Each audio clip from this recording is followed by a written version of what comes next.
This is Michael Wilton of Queensrÿche, and you're listening to 89 FM Rock. Hi, my name is Fernanda Soldatelli. I'm from 89 FM, the Radio Rock here in Brazil. I have some questions for you. Can we start? Yes. So you guys are coming to Brazil again. It's not the first time, and with Monsters of Rock. And I want to know what you guys have planned. Well, I mean, we haven't been to South America in a decade, so it's going to be kind of a revisiting and reconnecting with the fans and with new fans. And I think being able to bring ourselves back to South America in the Monsters of Rock festivals, I think that will be great. I think this will pave the way for Queensrÿche to come back to South America again at some point.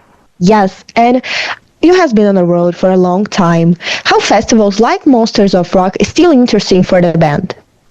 It's great because, you're exposed to so many people that are not aware of your band, because they're there to see other bands. And so, it's great that people can check our music out, that they can check our show out that they might not go to in a regular, tour. So I think that's the best aspect of playing a large festival like this. Yes, and you guys already come to Brazil and meet the fans.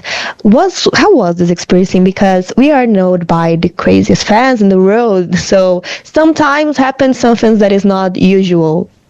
Well, I think, what we remember mainly about the fans in South America is that they are so passionate to the music, and so they get into the music with so much feeling. I think that is something that we really respect, and I don't know how crazy it's going to be now. It's it's been a while, so but we're used to just about everything. Been doing this for so long. And coming back after all of these years, what do you guys have prepared for the set list? Can you say maybe some surprise or give me a spoiler? Well, I think it's going to be a good variety of songs, and but I think people are going to be impressed with Queensrÿche. I think we're a very powerful, tight band. We're meticulous in our songwriting, and I think that we're not headlining, so I don't know how much time we will have. Probably maybe 60 minutes or less. I don't know, but we will pack as many great songs in that set list as we can, and keep it high energy.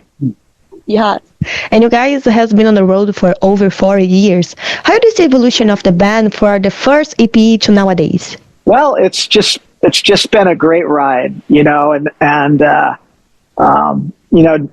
doing this for over 40 years. I mean, I feel like I am lucky. I am able to be a musician for this long, and I think the evolution of the band from the beginning has gone through many sonic landscapes. It's a lot of diversity. We've pushed the envelope on so many different albums. We always tried to make the next album different from the previous album. We didn't want to just write the same album over and over and over and over again. So I think, the whole idea of pushing ourselves as musicians, as writers, and continue putting out records and touring the world, I think, we've still got a lot of years in us. Yeah. And there's something that you looking into the past, would you do different? You think, okay, maybe I wouldn't go for this decision, but maybe for another? I don't think so, because I think everything kind of happens for a reason. And if something, that was unfavorable happened, it spawned something better. So, I don't know. You can nitpick it and say, well, I don't know. But I think everything we did was for a reason. And even if it kind of, put us in a dire situation as musicians, I think the entity of Queensrÿche is a machine, and it's continually moving, and we are just the moving parts of it. And it's up to us to give the best performance and songwriting for the Queensrÿche machine. Do you have a favorite memory of all of these years of road? I think it's very difficult to choose one, but do you think, like, when I think of Queensrÿche, this is the memory that come up with your mind? Wow. Well, playing Rock in Rio in 1991. How about that? That's perfect. And in 1991, you guys were merged with Silent Lucidity that won a Grammy. Do you think when you were writing, do you thought would be this massive, this song? Not at all. You can't have great expectations, because your music is subjective to people, right? So you never know how it's going to be taken and reacted to. But that song, it connected with so many people, and it was such a vital song on the Empire album. And, in recent days, there's a show on Netflix called Cobra Kai. And they, on one of the season episodes, they had Silent Lucidity in the episode, and subsequently that song has charted again in the United States. So it's kind of breathed new life, and it's been exposed to probably a whole new audience for us. So it's you never know something like that is going to happen, but it's like, wow, Yes. All of these years of the band, what do you think was the main difficulty you have? Because you can pass through a lot of phases of metal, of rock, and what do you think as a band was the most difficult time? I think the being in a band it's about how everybody reacts to each other. And I think sometimes, as people grow, they move in different directions. And I think that's the hardest thing to, for everybody to agree upon.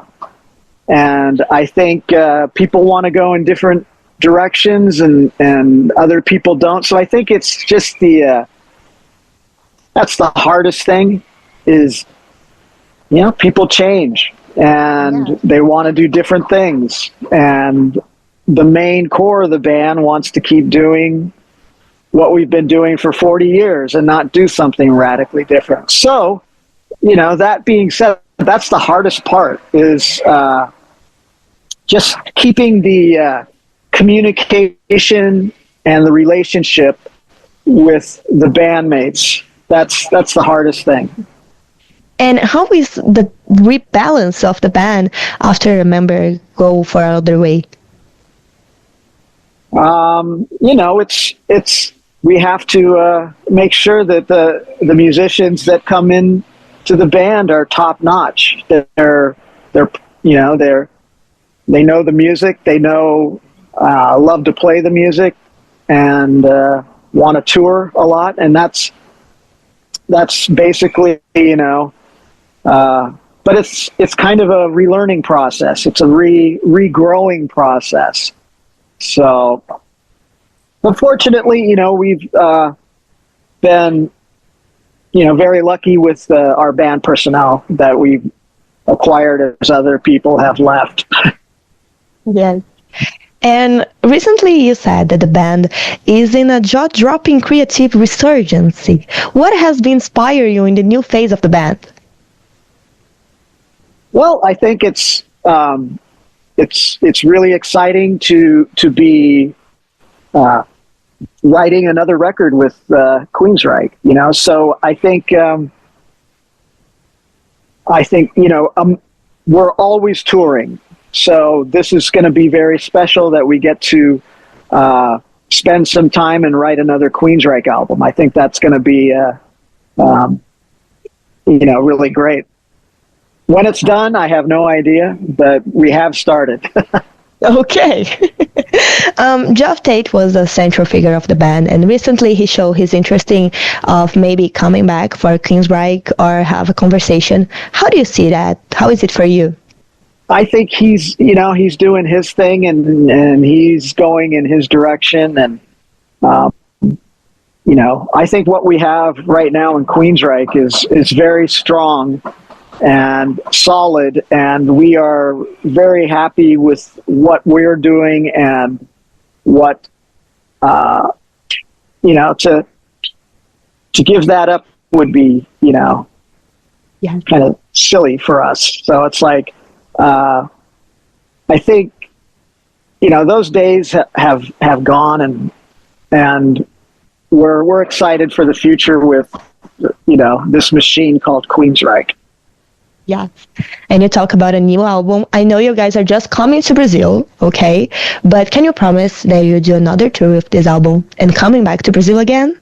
We would love to come to Brazil. But I think, us coming down here and playing these Monsters of Rock festivals, I think it's going to show the promoters and show the fans that, we mean business, and we would love to reconnect with touring in South America.